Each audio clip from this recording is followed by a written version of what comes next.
क्या बोलूं मैं। अगर लिख लिख के नहीं पढ़ोगे तो ना पढ़े के बराबर हो जाएगा वो। आप लोग खुद फील करो कि चीजें आपको आती रहती है पर एग्जाम में आप नहीं कर पाते हो। मैं आपको कॉन्सेप्ट सिखाता हूं बड़ा आसान, जिसको बोलते हैं मसल मेमोरी। सुना है किसी ने मसल मेमोरी? नहीं सुना? पता क्या होता है मसल मेमोरी? हमारी मसल्स की यादें होती है। मसल्स में ना एक मेमोरी होता है, दिमाग होता है, पता नहीं है बस तुम्हें। ये किसने ये कॉन्सेप्ट लेके आए? म्यूजिशियन लोगों ने।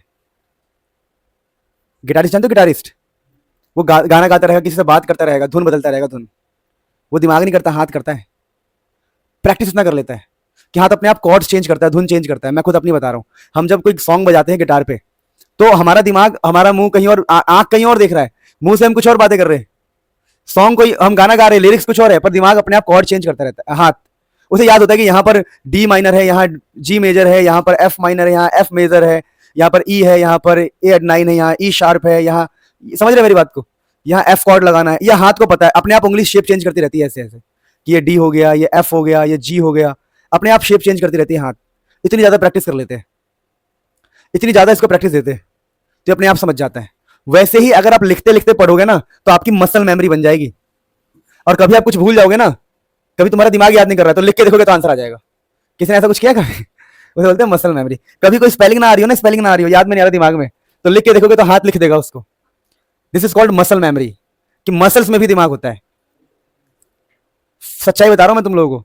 इसीलिए अगर आपने देखा होगा कोई भी टीचर हो, अच्छा टीचर कहेगा लिख लिख के पढ़ो, तुम्हारे घर वाले कहेंगे लिख लिख के पढ़ो। हम लोग उसी जनरेशन के हैं जब हमारे टीचर हमें इतना मारते थे इस चक्कर में कि तुम खाली लिख लिख के पढ़ो, तुम बुद्धू हो लिख लिख के पढ़ो, तुम इंटेलिजेंट हो फर्क नहीं पड़ता लिख लिख के पढ़ो, तुम कितने कैसे हो फर्क नहीं पड़ता लिख लिख के पढ़ो। मैं आज भी जोर देता हूं कि लिख लिख के पढ़ो। टफ काम है ये, मानता हूं कि लिख लिख के पढ़ना बड़ा टफ है, पर यही एक इलाज है और कोई इलाज नहीं है। जो बच्चे लिख लिख के, आजकल तो ऐसा सिस्टम हो गया है कि यार बच्चे ना बिल्कुल ही गधे हो गए हैं। कहीं से ही पढ़ेंगे। मान लो कोई बच्चा ऑनलाइन भी पढ़ रहा है तो खाली वीडियोस 2x में देख लेता है, कहता तेल लगाए छोड़ो बाहर में जाए। अरे भाई इसको लिखेगा कौन? आज से कसम खा लो, बिना लिखे कुछ भी नहीं पढ़ना है। जैसे मान लो आप ये भी सॉल्व करोगे। मैंने आपको जो बुक बना के दिया अपना, ये देखो, ये बुक मैंने आपको बना के दिया, इनमें क्वेश्चंस है, क्वेश्चंस को पढ़ो, आंसर खुद से लिखो, और फिर आंसर को यहां से वेरीफाई करो। आंसर को यहां से वेरीफाई करो, जो मैंने आंसर आपको दिया हुआ है यहां से वेरीफाई करो, और देखो इनमें कितना गैप है। कोई ज्यादा गैप है? अगर गैप लगे तो इसमें से फिल करके उठा के उन वर्ड्स को वहां डाल दो, या इस आंसर को पढ़ो, इसका इजी वर्जन निकालो, अपने में इजी में कन्वर्ट करके फिर उसको यूज करो। लेकिन आपको लिख लिख के ही पढ़ना पड़ेगा किसी भी हाल में। बिना लिखे पढ़ोगे भाई बर्बाद हो जाओगे। अच्छा एक बात बताओ, कभी तुम लोगों ने लिख लिख के पढ़ा है, तुम्हें लगता है ना वो याद हो जाता है? तो क्यों नहीं करते फिर? कौन कौन बच्चे जो लिख लिख के पढ़ते हैं, ईमानदारी से बताओ? पढ़ते हो? गुड अरुण, तुम भी? फायदा होता है लिख लिख के पढ़ने से, है ना? और 90% जनता है जो बिना लिखे पढ़ती है, इससे बहुत घाटा है।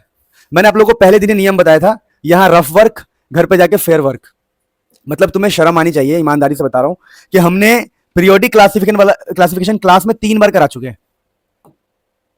और 3 बार बाद भी एक ऐसा क्वेश्चन जो बार बार आता है वो आप लिख नहीं पा रहे हो। हाँ, कई बच्चों ने 1 बार पढ़ा होगा, कई बच्चों ने 2 बार पढ़ा होगा, कई बच्चों ने 3 बार पढ़ा होगा। जो पहले आए थे वो 3 बार पढ़ेंगे, जो बीच में आए थे 2 बार, जो अभी आए वो 1 बार, और जो जस्ट अभी आए 1 बार भी नहीं पढ़ा। पर समझो ना कि जब हम चैप्टर्स को इतनी बार पढ़ रहे तब भी हम आंसर नहीं लिख पा रहे, इसका मतलब हम लिख लिख के नहीं पढ़ रहे। और चैप्टर पढ़ाते वक्त आपको सारे वर्ड्स लिखवाए गए कि लेस नेगेटिव का क्या मतलब है, पॉजिटिव का क्या मतलब क्या है। Electron is not easily accepted, तो क्या हो जाता है वो? Positive. Electron less negative. Repulsion हो रहा है तो पॉजिटिव। ये सारे वर्ड्स हम लिखवा चुके हैं पढ़ाते वक्त, फिर भी आप लोग नहीं कर पा रहे हो। What is the reason? Reason बहुत ही सिंपल है, आप लिख लिख के नहीं पढ़ते हो। और आपको ये एक्सेप्ट करना पड़ेगा कि मैं लिख लिख के नहीं पढ़ता हूं, और लिखना बहुत इंपॉर्टेंट है। देवास, लिख लिख के पढ़ते हो आप घर पे? ईमान नहीं पढ़ते आप? मुझे पता नहीं पढ़ते हो। अगर पढ़ते तो मार्क्स आने चाहिए, पढ़ते तो दिखना चाहिए। भाई बिना लिखे पढ़ोगे कुछ भी नहीं होने वाला। साहिल, घर पे लिख लिख के पढ़ते हो? ईमानदारी से बताना, आज कोई शर्म वाली बात नहीं है, नहीं पढ़ते? पढ़ता भाई लिख लिख के? नहीं पढ़ता। नासिर, नहीं लिख के कोई नहीं पढ़ रहा। तुम पढ़ रहे हो लिख के? थोड़ा बहुत, अब बहुत ज्यादा करना है। जो भी लिख के नहीं पढ़ते ना आप, गलतियां कर रहे हो आप लोग, बात मानो। मैं सभी नहीं पढ़ते लिख के, बताओ आप, बताओ नहीं पढ़ते? इशिका, कोई भी लिख लिख के नहीं पढ़ रहा यार। बिना बिना लिखे तुम पढ़ कैसे रहो? भगवान ने जो पेन दिया है, कलम दिया है, किस लिए दिया है? कि बोर्ड से बस देख के लिख लिया क्या? नहीं, घर पे हर आंसर को अपने हाथ से लिखना है। अब यकीन नहीं मानोगे, जैसे हम अपने टाइम पे पढ़ते थे, थोड़ा सा बता रहा हूँ, हम ना यहां से जाते थे पैदल या फिर बस में लटक के चढ़ के, जैसे भी सदर मार्केट, वहां से ना किलो के भाव में लाते थे पेपर्स, किलो के भाव में, खाली रफ लिख लिख के पढ़ने के लिए। 10 किलो पेपर ला रहे हैं और 2 महीने में वो खत्म है, 1 महीने में खत्म। इतना रफ वर्क हम करते थे। Rough work is very important. Muscle memory बनाना बहुत इंपॉर्टेंट है, प्रैक्टिस करना बहुत इंपॉर्टेंट है, ये आपको समझना पड़ेगा। अगर आप चाहते हो कि आप एवरेज ना रहो, एवरेज भी नहीं हो अभी आप लोग, बहुत बिलो एवरेज हो आप लोग, बिलो एवरेज, बहुत बेकार हो अभी, यकीन मानो। आपको क्लासरूम में कराया हुआ एक एक वर्ड लिख लिख के उस दिन ही पढ़ना है। आज 5 से 6:30 मान लो हमारी क्लास हुई, घर पे जाओ 8 बजे 7 बजे जब टाइम मिले, 8:30 बजे 9 बजे सारा रफली लिख दो। ये बेस्ट तरीका है, वरना आप 11th पास नहीं करेंगे, मैं आपको लिख के दे रहा हूं। You are not going to pass 11th pass नहीं होने वाला। अगर अभी आप एग्जाम में ला रहे हो 70 में से 20 number, 22 number, 21 number, 14 number, 19 number, या आप 10-12% ला रहे हो, लास्ट में बहुत टफ हो जाएगा। लास्ट में पूरी पेपर आती है, देखो लास्ट में फिजिक्स के पूरे 14 चैप्टर आएंगे, 14-15 चैप्टर इकट्ठे, केमिस्ट्री के सारे चैप्टर इकट्ठे आएंगे, और पुराने मार्क्स मैटर नहीं करते, पुराने मार्क्स सब भाड़ में जाए। फाइनल पेपर से डिसाइड होगा आप फेल होंगे या पास होंगे।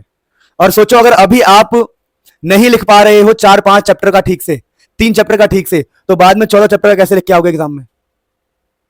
14 चैप्टर का इकट्ठे पढ़ के जाना, सारा याद रखना, सारा लिखना, क्या स्टार्टिंग के 10 दिन 20 दिन में कर पाओगे? आप नहीं कर पाओगे। अभी नवंबर, दिवाली आ जाएगी, फिर कोई फंक्शन आ जाएगा, कोई त्योहार, फिर शादियों का सीजन आ जाएगा, बिजी हो जाओगे। इसलिए पहले सब कुछ करके रख लो, सारी मेहनत पहले ही कर लो भाई। लिख लिख के पढ़ो, बिना लिखे पढ़ने का मतलब है कि आप फेलियर की तरफ बढ़ रहे हैं। सोचो पेपर में आप आंसर नहीं लिख पा रहे, आपको आता है पर आप लिख नहीं पा रहे, कितनी कितनी कितनी घटिया बात है ये। घर वालों को ये बोलोगे कि मुझे सब आता था, सर ने भी कराया था, पर मैं लिख नहीं पा रहा हूं। अब जैसे इसका पेपर हुआ था तो इस सारे क्वेश्चन इसको आते थे, पर ये समझ ही नहीं पाए लिखना क्या है। सही बात है ना, क्योंकि घर पे आपको प्रैक्टिस करके नहीं गए थे सेम चीजों को। तो आज से कसम खा लो, क्या कसम खाई है? कि हर एक चीज लिख लिख के करना है। मेरे को रात के 9 बजे तक, 9 ठीक है, 9 बजे तक आप जितने भी क्वेश्चन मैंने इंपॉर्टेंट बताए उन सबको लिख लिख के भेजोगे। कहीं भी रफ करो, उस रफ का फोटो मुझे भेजो, किसी भी हाल में मेरे को फोटो चाहिए। मेरी बात समझे? आज का काम आज ही होना चाहिए। हमें स्ट्रेस कब आता है पता है आप लोगों को? जब हम सही वक्त पर सही काम नहीं करते,